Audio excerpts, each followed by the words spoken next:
Meanwhile, the United States has sought to clarify its position on whether it had a change of mind, regarding attendance of the G20 Summit in Johannesburg.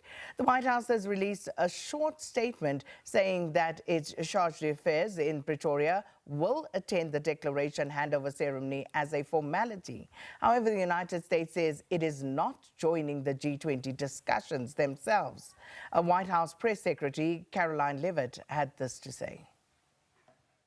The United States is not participating in official talks at the G20 in South Africa. I saw the South African president running his mouth a little bit against the United States and the president of the United States earlier today, and that language is not appreciated by the president or his team.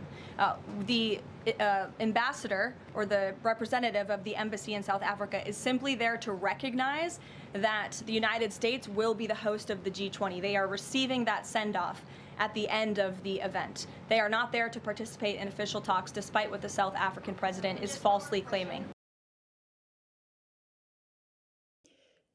Speaking at the White House, President Trump's press secretary, Karoline Leavitt, has made it clear that the US will not be taking part in the G20 summit.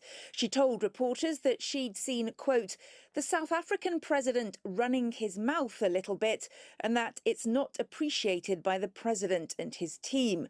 Well, President Trump had previously said that no US officials would be taking part in the G20 summit in South Africa, in the first ever boycott of the multilateral event by any member state, claiming the US absence was justified because white Afrikaners were being killed in South Africa, a false claim that he's made repeatedly since returning to the White House. But on Thursday, President Cyril Ramaphosa said there'd been a change of mind and that Pretoria was in discussions with Washington over participating in one shape, form or the other in the summit. The White House called this fake news. They said that the chargé d'affaires in Pretoria will attend the handover ceremony as a formality, but that the United States is not joining G20 discussions. Now, that was reiterated by the press secretary, who said the US diplomat was not there to participate, as the president is falsely claiming.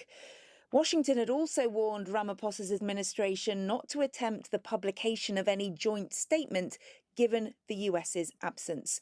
But President Ramaphosa said that talks with Washington were ongoing about more participation than just the diplomatic acceptance, saying they're still discussing how it will manifest. Certainly, sending a US diplomat to the G20 handover ceremony falls far short of full participation in the summit, which is traditionally attended by the US president. Kate Fisher, SABC News, Washington.